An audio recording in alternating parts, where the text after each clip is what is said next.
Hey everybody, welcome back to Latter-day Lesbian. That sounded weird. Try again. Latter-day Lesbian. See, you gotta say it with conviction. You can't say it it's not a question. There's no question here. No, it's not. I mean, unless you're questioning your sexuality or something, which you are not. No, I'm good there. The podcast about an ex-Mormon gay girl just trying to figure out life, right? Right. Yeah. Mm-hmm. I'm Mary. I'm Shelly. So before we get into listener responses and questions, thank you all for writing in and asking questions. It's fantastic. I kind of wanted to follow up on that whole, I think we sort of glossed over the whole Joseph Smith story with the angel Moroni. Sorry, Moroni. Gosh, girl. In his bedroom. It just sounds so creepy. Moroni. You know the angel that visited the Virgin Mary? Oh, yeah. Which one was that? Gabriel. Gabriel. I'm renaming him. I think someone should tell Sting to re-record Gabriel's message because he got the name all wrong. Did he? Yeah, I think he did. Anyway. Okay. Give him a call. I'll do that right after this. Good. Whatever happened to those gold plates? That's an interesting question because supposedly, and by the way, okay, real quick, backing up, someone who's ex-Mormon like I am said one of their criticisms of the podcast was that when I talk about Mormonism, I don't have like my facts down and the dates and stuff. I was never really super into church history. I just believed everything I was told. And then when I'm reciting it now as a non-believer, maybe I come across as being confused, but I'm kind of telling these things, and in my mind I'm like, that sounds really weird, and I don't believe it now. So when I say supposedly Joseph Smith, supposedly the angel Moroni, it's because I don't think I believe it. Does that make sense? Maybe you're just not good with dates and things. That could be it. That could be it. Aren't we going to have a historian or something on the show? Yes, a good friend of mine who is a historian. He teaches history at George Mason University. This is kind of one of his specialties. I've asked him to come on the show, and we can kind of do a rundown of Mormonism in American history and the real history of it compared to what I was taught about it, and I think it will be such an interesting podcast. So can't wait for that. It's coming up. Yeah, because some of your facts are a little loosey-goosey, maybe. Well, they are, and also the Mormon faith-promoting stories that I was taught are actually not historically accurate. Because the historically accurate stories are bad and offensive, and they water it down a little bit? Oh, yeah, it's this whitewashed version of Mormon history. And so you'll believe it a little bit more. You'll buy that a little bit. Oh, for sure. It's more, how can I even give an example? There's one specific situation called the Mountain Meadows Massacre. And this was in Utah? Possibly. Dear. I know. Joe, help us, Joe. We need Joe, because you have no idea. I know. Oh, my gosh. I'm like the worst.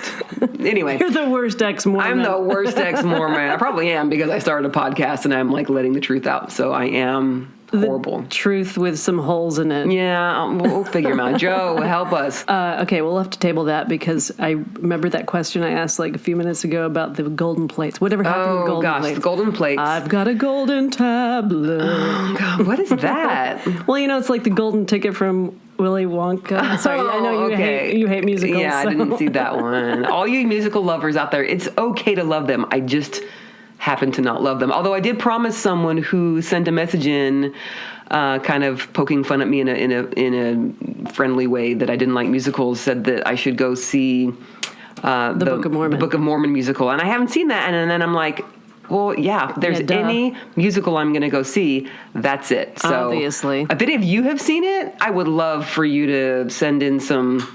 I'd go see it with you. Would you go see it with me? For sure, I'd go see it with you. Okay, but back to the golden plates. The golden plates were the plates that the angel Moroni told Joseph Smith, but he told them that he wasn't prepared enough spiritually to go get them yet. And so he came to him once a year for like 3 or 5 years, and then finally gave him permission to go dig these plates up out of the hill Cumorah. So Joseph Smith goes, digs up the plates. Which happened to be right near his house. Isn't I remember that crazy? Reading about that. Yeah. How convenient. Weird. So he goes, digs them up. No one's actually said they've seen them, but Joseph Smith apparently translated them, but he did it by looking at a seer stone, it's like a magical stone in a hat. Seer's catalog? Oh, God. Seer stone. Seer, okay. Like S-E-E-R. Lord. Sears is going out of business. I know, but back in the day, come on, I think that makes more sense. Yes, you're right. It's just as viable. That's true. It's just as believable as my story. Anyway, so he digs up the plates, and he's being persecuted and chased out of town because he's told someone that he had them, and then people wanted to kill him and take them and sell them or something like that. But he translated them into what is now the Book of Mormon that you hear about. After they were translated, the angel Moroni came and took them back up into heaven. I'm sure. How convenient. Yeah, how convenient. Yeah, that's carbon dated to 1823, I'm thinking. Right. Yeah. Okay.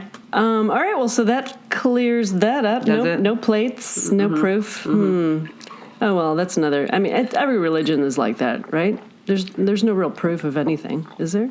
Yeah, I think you're right. And then when people say, show me the money, where's the proof? Then you're told that, well, you need to have more faith. You're not being righteous enough. You're not being obedient enough. You shouldn't question these things.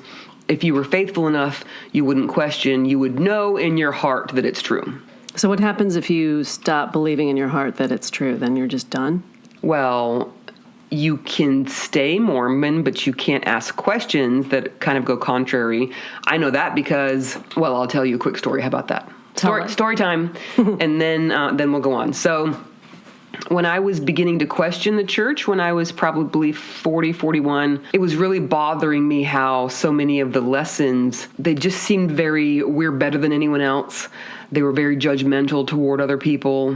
And that started to bother me the more I started thinking, I don't know if this is right. And for my 40th birthday, I decided to get my nose pierced. Not out of rebellion. I know, I'm so horrible. Not out of rebellion, but I thought nose piercings were so pretty. Like I would see these women that would have their nose pierced for religious reasons, different cultures and things, and I used to think how pretty it was. It was pretty. It looked a little badass. I mean, it was just cool. And so when I turned 40, I was like, I'm going to get my nose pierced. And you were still in the Mormon church? I was still in the Mormon church. I was questioning at that point because I never would have considered that before I started questioning. Like, that's like a big no-no. You don't get piercings. Women are only supposed to have one piercing in each ear, if anything. How is that allowed? Yeah, I don't know. Why is that allowed, but nothing else is? It actually goes back to when, again, we're getting off track. We'll survive. But it goes back to when President Hinckley... Gordon B. Hinckley was his name. He was the prophet, in quotations, in the 90s. And he was being interviewed or he was speaking at BYU. I don't quite remember what the situation was, but he just said that he didn't like the way that piercings looked. He didn't say, God has told me to tell you to not have piercings. He just kind of said he didn't like it, that he was more traditional style. Well, if he didn't like it, I mean, come on, forget it. Yeah, right? Well, it wasn't a commandment. Not at all. But somehow that morphed. It seems like a prophet will just sort of say something, and then the next prophet will say it was a commandment, or the people will decide it's a commandment, and then all of a sudden it's a commandment from God, and you're taught that in church. Kind of like how you're not supposed to use the word Mormon anymore? Right, exactly. Thank you. That's crap. And that's the current prophet's point of view. Prophet's point of view, which guaranteed it will then become God said. And the current prophet actually said that anytime you use the word Mormon from now on, it's a win for Satan. Which is hilarious, by the way, because the Mormon church used tens, if not hundreds of thousands of dollars of tithing payer money of like Mormon members sending in their 10%. They used it to do a big publicity thing that was called I Am a Mormon. You guys have probably heard it or something along those lines. So like to use the word, the church approved to use this word in this big publicity push. And the Holy Book is called the Book of Mormon. Are they changing the name of it? No, never. Of course not. Every time you try to make sense out of these things, you realize that you can't make sense of it because it doesn't make sense. Fair. So just like 2 years ago, the word Mormon was pushed and tons of money was behind it. And now all of a sudden the new prophet's like, yeah, anytime you use that word, it's a win for Satan. Makes no sense. So that goes back to Gordon B. Hinckley saying, I don't really like anything more than one piercing, and I just like more the traditional thing. Somehow that morphed into God said, this is a commandment.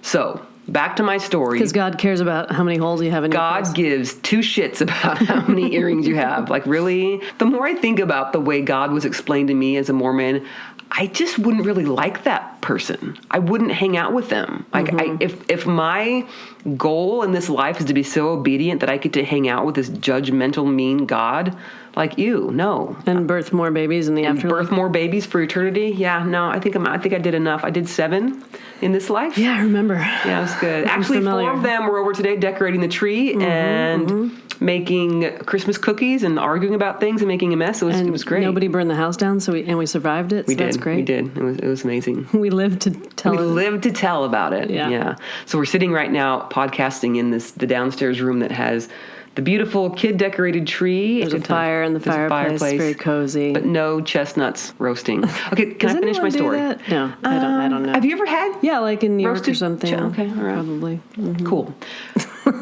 Good talk. Back for can you stop believing and still be a Mormon? Like, what do you do? Were we talking about that? We were. You asked me the question. Read the notes. You asked me the question. Selective memory. Mm-hmm. So I'm sitting in Sunday school, right? I just got my nose pierced. Okay, because in my mind at this time, God didn't care about piercings. I had already come to terms with this whole thing, like God telling people how to dress and what kind of piercings they should have. I just decided that was crap. And so 40th birthday, got my nose pierced, went to church the next Sunday. And of course, no one acknowledges the piercing. You know, no one can say, I like your piercing. It's invisible. They just pretend it's not on your face. So I'm sitting in Sunday school and the question was posed from the teacher of Sunday school to the class. Tell me an incident where you have followed the prophet and how it's blessed your life. And for some reason, that entire month we were talking about following the prophet, which I think was another big kicker for me, realizing it was crap. Because no one really talked about Jesus anymore. It was all about following the prophet. And I have a hard time with that. Because he's just a guy, like an old white dude, and we're supposed to do whatever he says. Get with a program. So the question was posed, and one lady raised her hand. Raised her hand. I am a college dropout. Raised her hand. And proud of it, Dan. Proud of it, because I dropped out of Brigham Young University. Boom! Take that. Nice. By the way, had I not dropped out, they would have kicked me out with me leaving the church. You can't be a Mormon and then quit Mormonism and be allowed to stay at BYU if you were there. Plus, I think they heard you drank a cup of coffee. We need to talk about that. What's up with coffee and Mormonism? Can I finish my story? Yes, sorry. Because this is a good one. So, sitting in class, question is posed. Lady raises her hand and says, I remember experience of following the prophet when Gordon B. Hinckley came out and commanded us that girls shouldn't have more than one piercing in each ear. And I'm embarrassed to say it, but I had 2 in each ear. And I immediately took out those second piercings. And I am blessed because my younger sister saw me do that. And so she took her piercings out too. Oh, so you were able to be a witness. Yeah. And so I'm like, oh my gosh. So your blessing. You took away that stumbling block for her. Sure did. You will no longer be a sinner with those second piercings in your ears. Here's my thought process when that was said. I'm like, so we're being asked to share how our lives have been blessed by following the prophet. And the prophets are supposed to be like these miracle workers telling you what God wants. It's supposed to be this big deal. And you're being blessed because he supposedly told you to take your earrings out, so you did. And then your sister did too. That's the big blessing you got from being obedient. It's like you were cured from cancer. Not like feeding the poor. No. Worthwhile Take endeavor. out the earrings. those evil earrings from hell. Yeah, first it's second piercings and then you're a prostitute. Like it just, or like just jumps right from heroin addict. Like there's no in between. Yeah, that sounds right. Yeah, I think so. So she made that comment and I was like super not happy about it. And I raised my hand. And I was called on. And by the way, probably a month before that, this was when I was first starting to question and I was raising my hand a little more instead of just always raising my hand in agreement and telling these faith-promoting stories of my life. I was starting to be a little more, I won't say argumentative, but this is probably how it came across. So I raised my hand and said, I have an experience. Oh, this ought to be good. So I turned 40. And I've always loved the way nose piercings looked, and I decided, I want to get my nose pierced. And so I went to the piercing place, and I got my nose pierced. And the second that needle went into my nose, the spirit completely left my body. me. You said this? I said that. It was like in Sunday school or something? Sunday school. It was in the Relief Society, so it's all the women. All the women. So I said that the spirit left my body when my nose was pierced. And, of course, all the heads whip around and look at me. And then I said, no, you guys. No. Oh, you were joking? Of course I was. The spirit didn't leave. I said, guys, no, like, why? The spirit didn't leave my body. Why are we so focused on judging people by what they wear? And you were talking to the wrong crowd. I was. For some reason, I thought I could rally people to recognize. Shelly. I know. I thought I could rally people to recognize that we were just judging the shit out of people and not helping people and not being kind. So I said, guys, we're better than this. Why are we judging people for their earrings or their clothing? We need to be lifting each other up. Like, Jesus didn't judge people. He loved everyone. So I said my remark. I'm pretty sure Jesus had a nose ring. Oh, he'd have been badass with that nose ring for sure. So I made this comment, and then the conversation trickled off. Other people made comments, and I was just irritated because their comments were just as ridiculous as this lady being blessed because she took her earrings out. So the very next day, I get a phone call. It could have been an email. I don't remember. It was an email from the bishop of my ward, which is the leader of the congregation, the priesthood holder, the highest priesthood holder in the congregation. And he said he wanted to meet with me. And I'm like, cool, okay. You're in trouble. I know. So I go in and meet with him the next Sunday before church starts. And he sat me down and he said, yeah, I heard that you made a comment in Relief Society and it upset a lot of people. There were some ladies that came and told me that after you made your comment that there was like a palpable darkness in the room. Oh, you provided no relief in Relief Society. No relief, none. And so he said that to me, and I said, well, that's crazy. And I told him, like, when I was actually getting across, and he said, you made people uncomfortable. I don't want you raising your hand and contributing in class unless you are following what is in the manual. Follow the rules. So boom, right there. I was starting, and I was still a believer. I was still in on Mormonism. I just was concerned about this whole follow the prophet thing. Got your hand slapped. I did. Oh. Not only that, he said, don't talk. Ooh, don't talk in Relief Society anymore down. unless it goes exactly along with the curriculum. Oh, ouch. Brainwashing. Yeah, yes. So, to answer your question, can you can't have a voice. Can you be a non-believer and be a Mormon? You can if you keep your mouth shut. Yeah. Keep it to yourself. Keep it to yourself because people can't handle. You can't handle the truth. You can't handle the truth. That's my story. Wow. And I still have my nose piercing to this day, and I love it. It's my favorite piercing. And where's the spirit now? I know. Who knows? Spirit left that day. It seeped right out that hole in your nose. Sure did. Okay, so should we get to some questions? Let's do it. Lots of questions have come through. We're going to get to all your questions. It's not necessarily in the order that they're received. It's in the order of kind of what is on our brains that day. Mm-hmm. So here's one. What was it like growing up Mormon? What were your first memories? I mean, I was always Mormon, so I always went to church. I always wore the stupid dress and the pantyhose and the whole damn thing that I hated.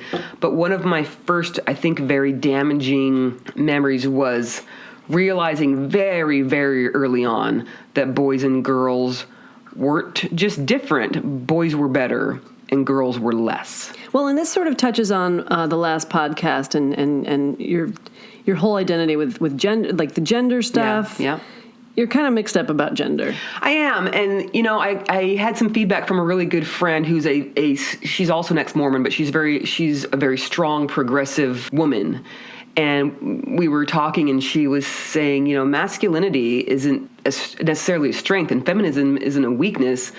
And I think she said it was don't necessarily buy into the construct of masculinity and femininity. Right, like correct. We've made that up, that whole idea. Right.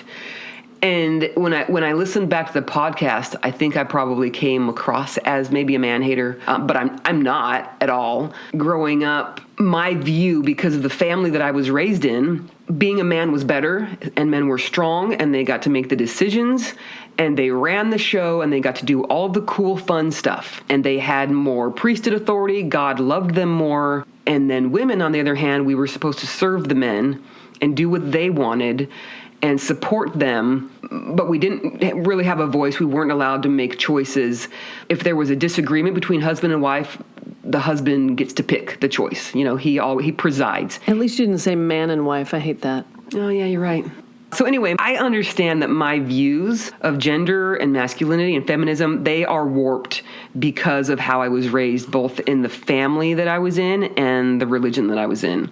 And I'm totally working through that. And if I come across at all as disrespectful toward men or whatever it is, I'm working through it. I'm trying to repair myself from the junk that I was fed my entire life. Yeah. Yeah. Oh, but growing up Mormon. Oh, right. So growing up Mormon, again, my first feelings were that I was less. Mm-hmm. So my dad was a very strong personality. I'm saying was like he's dead, but he's not. He's still alive. And we'll talk about that in future podcasts because there's definitely a rift between us at this point.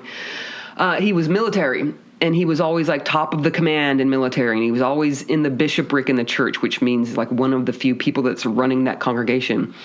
Or he was in the stake presidency, which is this small group of men who run multiple congregations. Or he was a mission president, which is the dude in charge of all the missionaries in an area. Like, he was always in charge. Yeah. And my mom, I've said this before, she's very nice. She's the kindest, sweetest woman you will ever meet.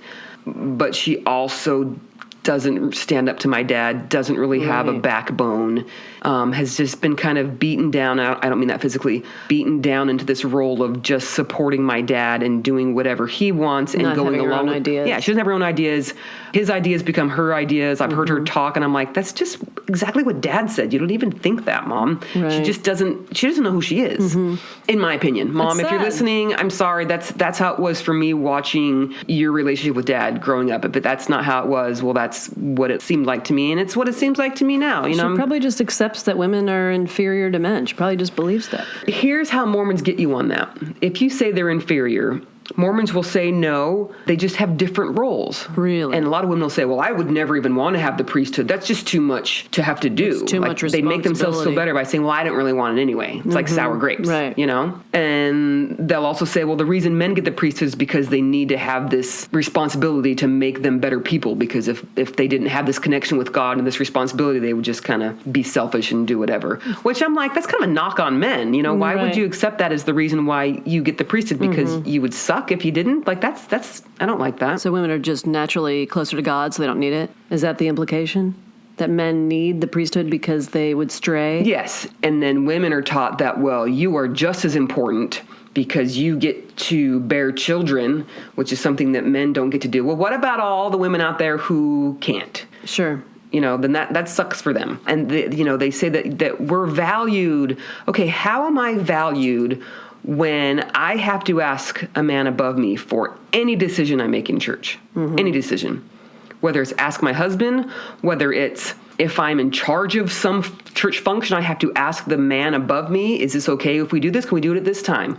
What's the budget? And by the way, speaking of budgets, the budget for the young men's program, young men is like age 12 to 18, and young women's, same thing.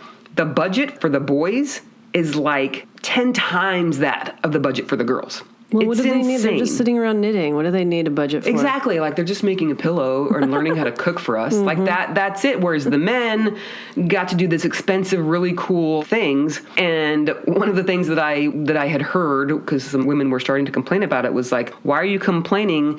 These boys need this kind of training to be good husbands to your girls.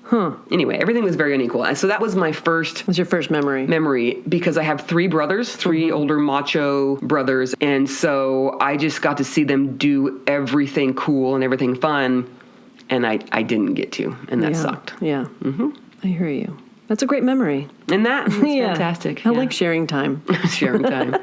You always share the best memories, Shelley. Oh, I know. Wait till I tell a so story about uplifting. breaking and entering it in New Mexico. That's That was gonna an be good. accident. That's coming up on a future podcast. But So it's so what we're amazing. going to do is we've decided sometimes the stories are going to get a little heavy. Yeah. And so we may just like throw in a lighthearted story now and then. Sure. Yeah, like the time I discovered my roommate's dead body. That's a really good one. Okay, we'll lead with that, and then we'll tell a knock-knock joke. That's fantastic. Whoa. Yeah, there's been some stuff. I think we have time for one more. So this question has come through a lot, that people want to know how Shelley kind of figured out she was a lesbo. So what were the signs you were gay? What were the signs? Well, people have asked too, did you know you were gay when you were Mormon? The answer to that is no. I wouldn't have even thought to dig into that because I was so brainwashed. I was so on the side of Mormonism that I agreed with the general feelings of church members that being gay was a sin, that gay people were trying to ruin traditional marriage. They wanted to go against God's plan, that it was evil. They were trying to ruin traditional marriage. They were going to take that away from us, you know? Mm-hmm. And that gay people were twisted and they were pedophiles. Damn gays. Which reminds me again of another story that happened in a Relief Society. I could probably tell you so many. That crazy Relief Society. Gosh, you have no idea. Some good times. I wish in that everyone class. could go with me to one Relief Society class and you'd be like, what the hell is going on in here? Yeah, Just that's stick exactly to Jell-O how it is. and mayonnaise dishes. I know, they kick ass at that. So it was in class, and they were actually trying to have a discussion on how we need to love everyone, which I was all on board with that, and how we need to be Christ-like and love people and be accepting and not make people feel like they were less than us. Not make them take out their nose piercings. Right, exactly. And then a lady raised her hand, and she said, well, sometimes you have to draw the line. For example, and said Bishop's wife has a nephew who goes and tries to recruit people to be gay. Recruit them, huh? Yeah, recruit them. Is that called going to a gay bar? I don't know. I don't know if like he's Picking like up a date. Yes, that's the recruitment process. Oh, I guess I recruited you then. Well, yeah, maybe they do recruit. Come over to the dark side. Oh, I did. But I was already gay at that point. Anyway, she was saying we need to draw a line to protect our children and protect our family members from these gay people who will try to recruit. And I was super offended at that comment, and I raised my hand to say something. You're not allowed to do that. I know, I was breaking the rules, but class got over, and that was it. I didn't get a chance to say anything. But I was so pissed off. Like, I was recognizing that was the attitude toward gay people. And by the way, probably 2 years previously, I would have agreed with that. That's how brainwashed I was. So what was the change? How did you go from 2 years earlier thinking that was a correct way of thinking? I had to leave the church.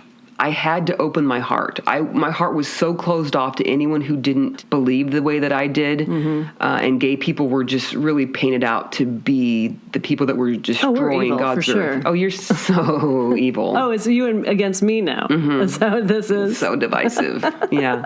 And my ex's parents are very, very into protecting traditional marriage. For example, they lived in California when the whole Prop 8 thing was out there. Mm-hmm. And that was trying to protect traditional marriage and make it so that gay marriage couldn't be allowed. Right. And the church out there, the Mormon church out there, actually asked people to send money in to support this protection of marriage, which I'm like, hello, church and state, like, how can they do that? But they did that. And I know that my ex's parents, like, sent in a portion of their life savings to support this because their leaders in the area told them to do that. So they're super, super anti-gay. Yeah. And so I listened to a lot of that anti-gay rhetoric when he and I got married, and I wanted them to like me, and I just agreed. And when you agree with something without thinking about it for so long, then it eventually becomes what you believe, even though you have no idea why you believe that except for people told you. Right. You never really analyzed it. But when I started questioning the church and I found myself having sympathy for gay people,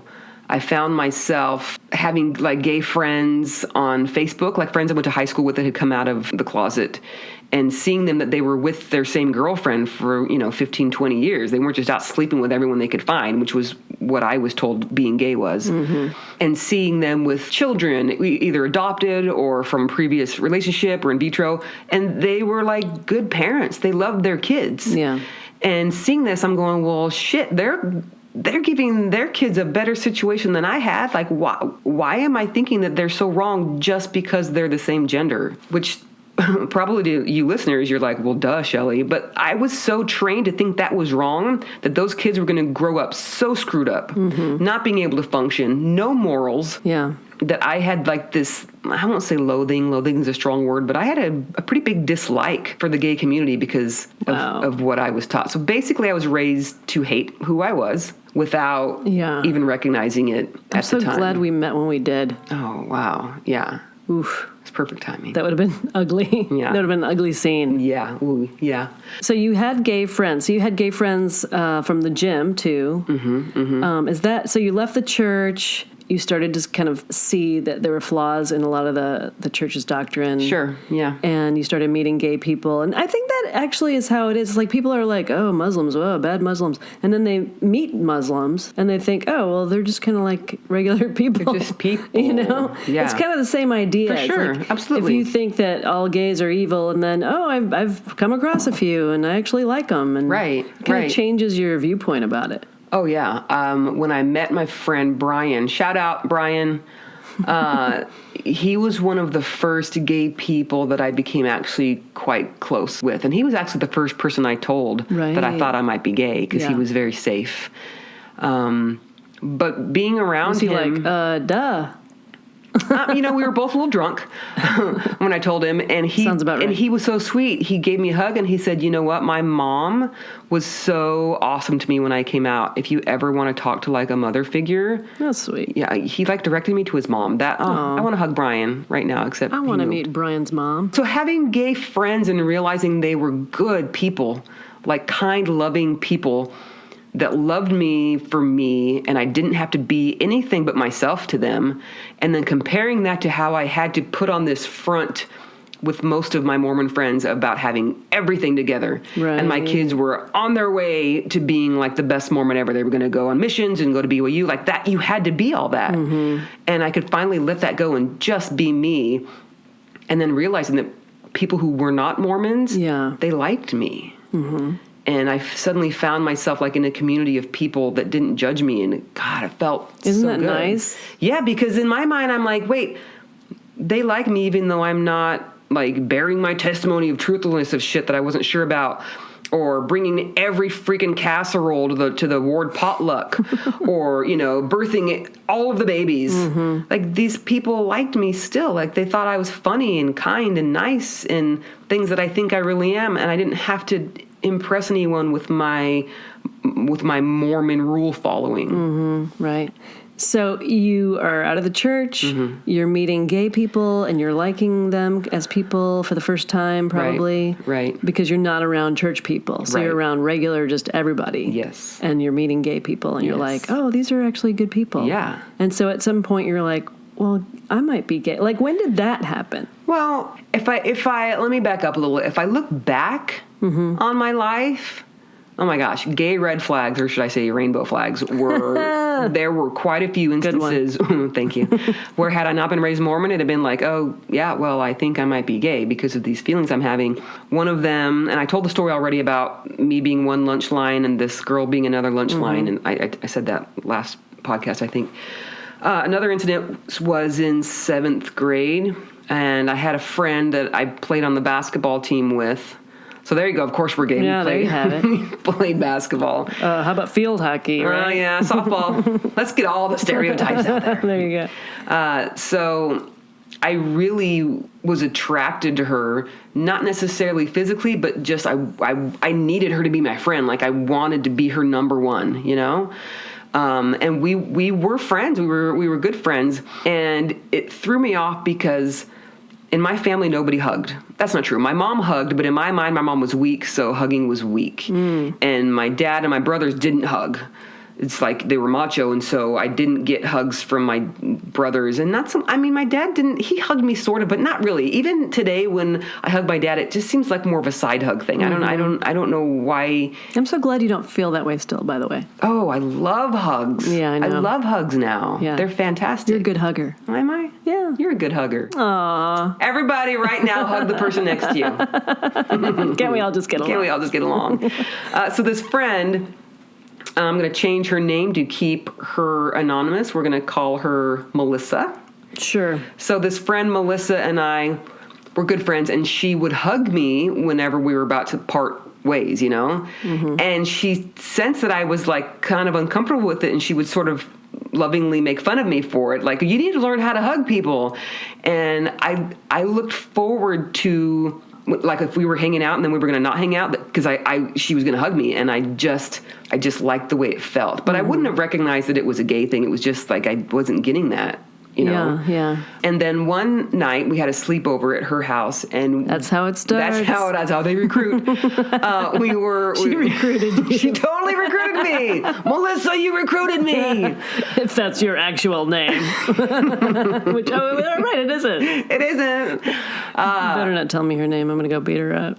I'm just kidding. She's gay, by the way. Oh, okay. She's out of the closet. We'll see. I know. She was exactly. gay. But that goes along with my story. Okay, continue. So we're laying in the bed. We're sharing her bed. Oh. And we were just, there was no, would you stop? This is not a porn. It was very innocent. Should I cue the 70s music? Cue the 70s music. All right, I'll do that later. Okay, edit that in. So we're laying in the bed, and we're just laying next to each other, and we're just talking. I loved talking to her. She was really funny. She thought I was funny. We would laugh a lot. We were laying there, and she had put her foot kind of on my calf. That's how it starts. Oh, my gosh. She wasn't coming on to me. Okay, continue. Sorry. I mean, girls do that, right? Girls are huggy. I don't know. Okay. Well, anyway, I don't know either, because I never did. So... I never felt up someone's calf with my foot. That's not what was going on. I don't know. Maybe I'll call her and be like, so, back in 1987. Yeah. Anyway, continuing with my story, she had put her foot on my calf, and she was just kind of, I don't want to use a caressing word because that makes it sound sexual, but she was just like fidgeting, I guess, with her foot on my calf. Uh-huh.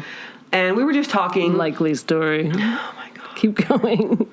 Just ignore me. I'm trying to ignore you. She's fidgeting her foot on my calf. And is that what they're calling it? Mm-hmm, that's what the kids all call it these days. And in those moments, I had this rush of like butterflies, and my cheeks got flushed. It's because she recruited you. She recruited me. Mm-hmm. My cheeks got flushed, and I had this feeling of I just want to stay in this moment forever. I want to keep feeling these things. Please don't ever move your foot away from my leg. This feeling, I don't understand it, but I need to have this feeling. Wow.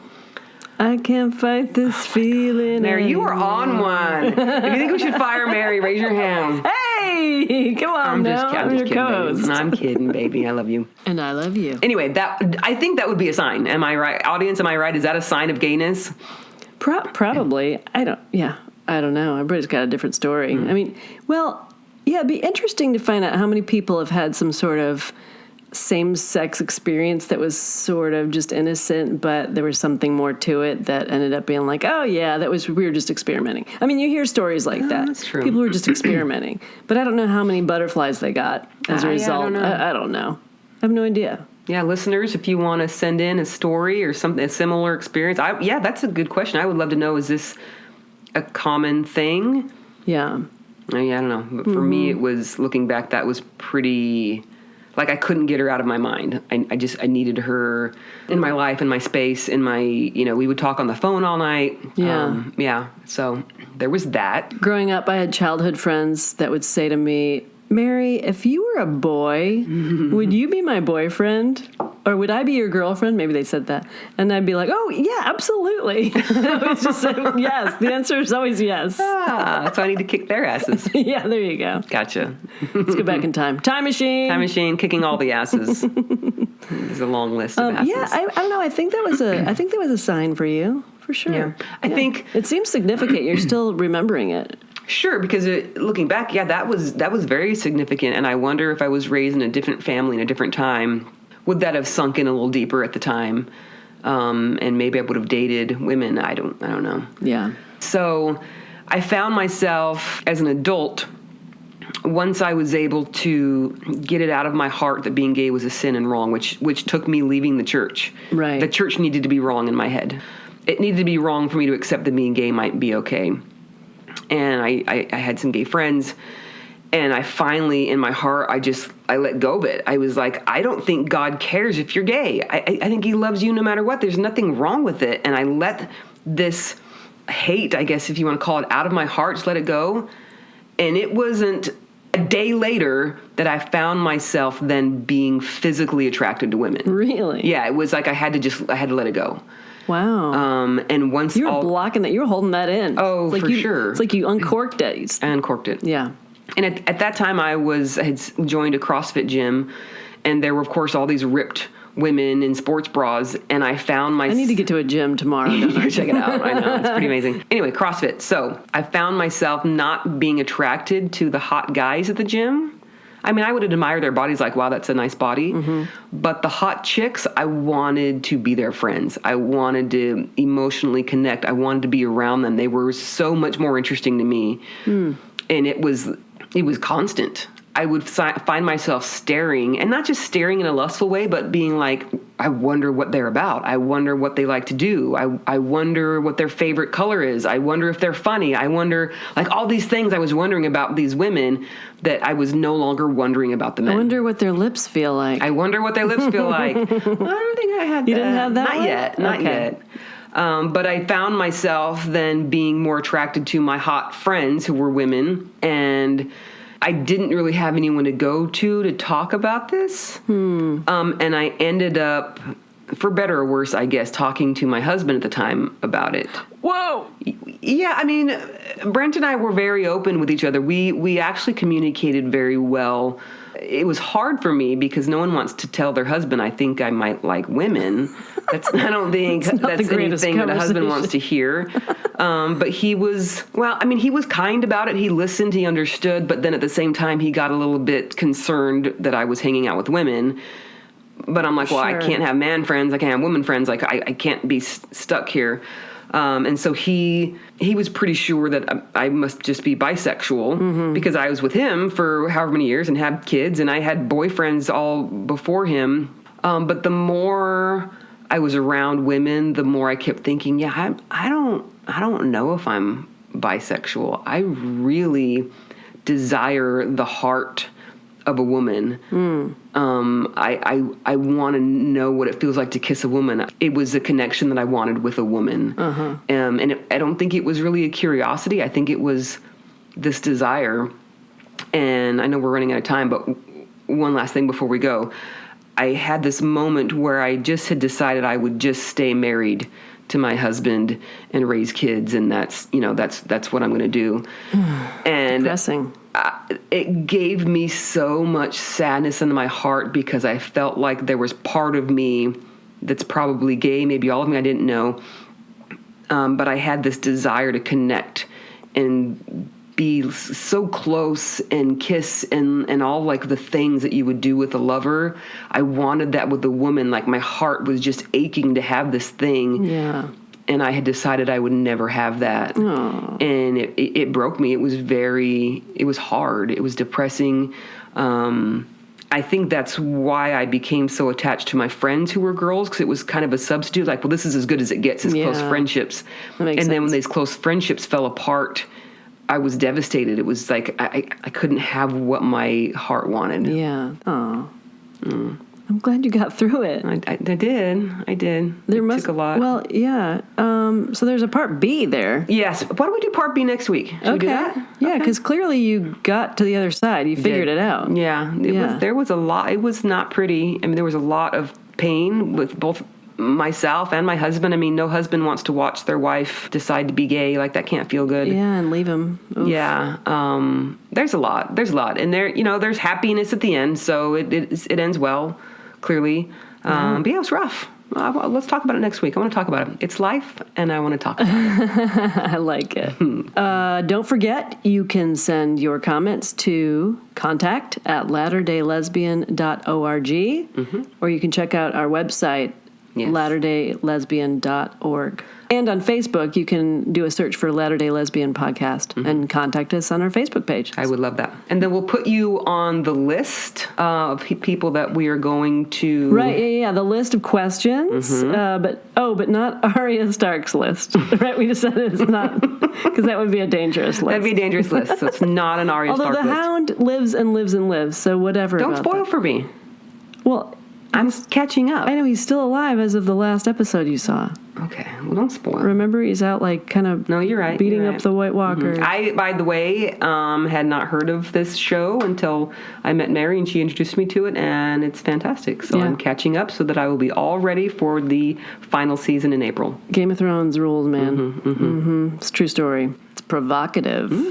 Yeah. Oh, that makes me think of something funny. So I'll be the judge. We boosted the Latter-day Lesbian Facebook page. Yeah. And so it just goes to random people. And a lady commented, she said, my husband must have been surfing porn, and that's why this came to his Facebook page. And I replied with, this is not porn, but I'm glad I busted your husband. That's funny.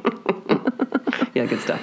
Oh, Lordy. Okay, so wrapping it up, more to come, and we're going to talk about part B of the coming out story next time. Yep, there's still a lot more. There's being honest with my husband, there's coming out to friends, there's coming out to family, there's coming out to my children.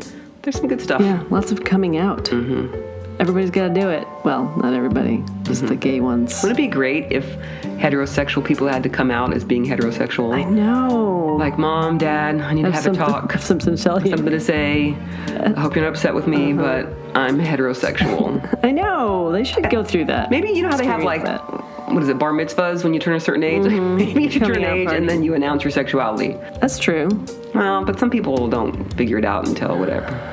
Maybe that's some people probably never figure it out, actually. How about when someone comes out, the reaction is just a hug and cool, I love you.